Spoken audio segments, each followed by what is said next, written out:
Hello friends, इस video के अंदर अपन सेलुलर अडेप्टेशंस का पार्ट 2 देखेंगे। अपन ने पिछली वीडियो के अंदर एट्रोफी, हाइपरट्रोफी और हाइपरप्लेजिया अच्छे से देखे थे। लेफ्ट विद मेटाप्लेजिया अपन उसको इस वीडियो में कवर करेंगे and will look at some highlight points also. So hypertrophy, hyperplasia and atrophy are done. Metaplasia में अपन ने देखा था it is the differentiation of one mature cell type to the other mature cell type. ठीक है भाई। Broadly दो tissue types होते हैं, एपिथेलियल एंड मेसेनकाइमल, जो कि कनेक्टिव टिश्यू है। तो उसी के हिसाब से जो मेटाप्लेजिया है वो दो टाइप के होंगे, एपिथेलियल एंड मेसेनकाइमल। तो एपिथेलियल मेटाप्लेजिया में अपन को देखने को क्या मिलता है कि एक एपिथेलियम टाइप से दूसरी एपिथेलियम टाइप में डिफरेंशिएशन होगा। और मेसेनकाइमल मेटाप्लेजिया में क्या होगा कि एक मेसेनकाइमल टिश्यू टाइप से दूसरा मेसेनकाइमल टिश्यू टाइप बनेगा। बट इस चीज़ को देखना है कि एपिथेलियल से मेसेनकाइमल या फिर vice versa, this is not a property of metaplasia. This is seen in cancer, so this does not come under the metaplasia. It is called transdifferentiation या फिर epithelial mesenchymal transition. So if epithelial changes to mesenchymal tissue, it isn't metaplasia. It is EMT, epithelial mesenchymal transition, and it is seen in cancers, जो कि transdifferentiation है. Now what is the mechanism behind metaplasia? कि भाई एक cell type से अगला cell type बन कैसा रहा है? That occurs because of the reserve stem cells in any tissue found. So the mechanism behind metaplasia is stem cell reprogramming. Now the examples of metaplasia are squamous metaplasia and mesenchymal metaplasia. तो अपन mesenchymal metaplasia देखते हैं सबसे पहले। इसके अंदर जो example है काफ़ी फेमस, myositis ossificans. इसके अंदर क्या होगा? The muscle changes to bone. It usually occurs in the process of healing after a trauma. तो मैं आपको इस ग्राफिक के अंदर दिखाता हूँ कि as you see this is actually the calcification of the muscle, and इसके साइड में आप देख सकते हो लॉन्ग बोन अलग चल रही है. So this tissue, it is the myositis ossificans. This condition actually is called the myositis ossificans. और यहाँ पे मेटाप्लेजिया हो चुका है मसल का बोन के अंदर. This is mesenchymal metaplasia. Now coming to example of epithelial metaplasia. Epithelial metaplasia के अंदर क्या है? जैसे स्क्वामस मेटाप्लेजिया है और कॉलमनर मेटाप्लेजिया है. तो स्क्वामस मेटाप्लेजिया के अंदर क्या होगा कि एक एपिथेलियल टाइप है, it will differentiate into squamous epithelium, so it will be squamous metaplasia. और अगर कोई epithelium type है, if it is going to differentiate into columnar epithelium, so that is columnar metaplasia.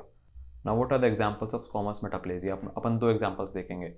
एक है कि respiratory epithelium का change होगा, that is seen in chronic smokers, और एक है urinary bladder का. So coming to the case of chronic smokers, usually the respiratory epithelium is pseudostratified ciliated columnar epithelium. And under the influence of toxins in the smoke, it changes to stratified squamous cells. अब metaplasia हो क्यों रहा है? Because the new cells are better able to sustain the stress. The next example is of urinary bladder. इसमें क्या देखने को मिलेगा? जब पैथोजेंस होंगे या फिर कोई किडनी का रीनल स्टोन होगा, वो यूरिनरी ब्लैडर में आएगा. So the transitional epithelium of urinary bladder is going to change to squamous epithelium. तो स्टोन पैरासाइट से क्या होगा? Transitional epithelium will change to squamous and it may progress to squamous cell carcinoma. You know, the metaplasias will progress to carcinomas when the stress is not relieved. So this was all about squamous metaplasia. अब अपन columnar metaplasia देखेंगे. इसके अंदर एक काफ़ी typical example है, that is Barrett's esophagus. इसके अंदर मैं बताता हूँ क्या है सीन. So esophagus की usual lining is stratified squamous epithelium, और जो गैस्ट्रिक एपिथेलियम है it is non ciliated columnar epithelium. अब गैस्ट्रिक एपिथेलियम की स्पेशलिटी क्या है? It is mucin producing. Mucin से क्या होगा? It will prevent from HCl. Now we have a disorder called GERD. What is GERD? GERD stands for gastro oesophageal reflux disorder. इसके अंदर क्या होगा? जो गैस्ट्रिक एसिड होगा it will regurgitate into the oesophagus. इस एसिड रिफ्लक्स से क्या होगा?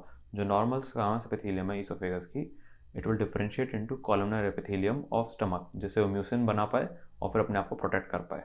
Now looking at the specimen, आपको दिखा सकते हैं कि यहाँ तक अपनी इसोफेगस चल रही है, इधर इसोफेगस है और इधर स्टमक है, and this is the Barrett's oesophagus. Usually यहाँ पे जंक्शन होना चाहिए था, बट गैस्ट्रो इसोफेजियल रिफ्लक्स की वजह से धीरे धीरे करते हुए जो ट्रांजिशन पॉइंट है it has shifted upwards toward the side of oesophagus.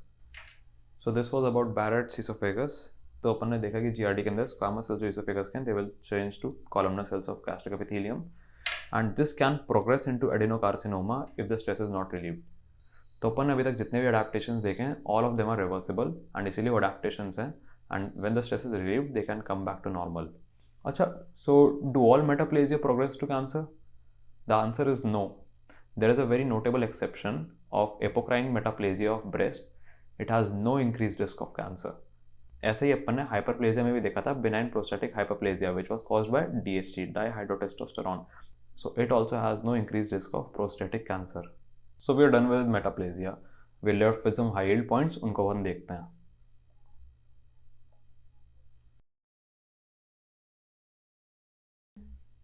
ठीक है.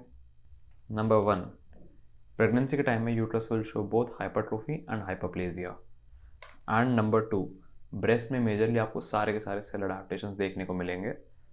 सो during puberty and pregnancy you can see hyperplasia, P. Lactation you can see hypertrophy of breast. Menopause में एट्रोफी हो जाएगी, there is lack of endocrine stimulation, atrophy हो जाएगी. जैसे reproductive organs की atrophy हो गई थी, breast is no exception. And in smokers breast can undergo metaplasia, that is squamous metaplasia of lactiferous ducts, also known as Zuska's disease. So this was it for cell adaptations. In next videos we'll be talking about cellular injuries.